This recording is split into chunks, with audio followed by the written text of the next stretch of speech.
Kamisheni ya Utalii Zanzibar, haya makodi yenu, je, rais anayajua? Maana kumekuwa na mwendelezo kwa wafanyakazi wa serikali, hususan hawa wa ngazi ya chini, wanafanya makosa, halafu raia matusi na lawama zote wanazipeleka kwa rafiki yangu, mshikaji wangu, rais wa Zanzibar, Daktari Hussein Ali Mwinyi, hali ya kuwa yeye hana anachokijua. Msemaji hawezi kuruhusu matusi ya aina hiyo kwa mshikaji wake. Inawezekana vipi kamisheni ya utalii ikachukue mapato makubwa zaidi kwa hawa matua guide kuwazidi ZRA, ambayo ndiyo bodi ya mapato Zanzibar? ZRA kwa miezi mitatu wanachukua shilingi 93,500 kwa hawa matua guide. Je, unajua hawa kamisheni ya utalii wanachukua shingapi? Kila siku wapewe shilingi 5,000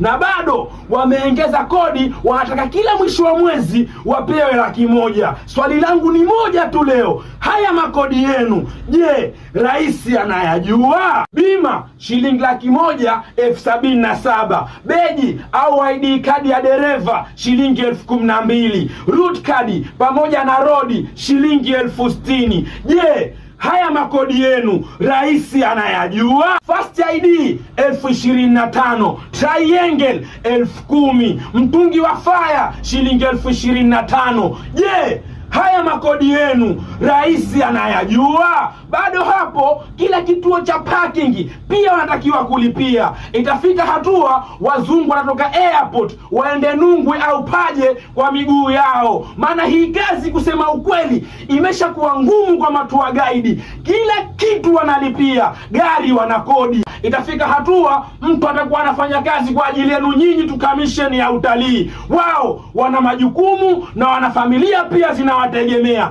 Haya makodi yenu rais anayajua? Kamisheni ya utalii Zanzibar, jishikilieni nyie.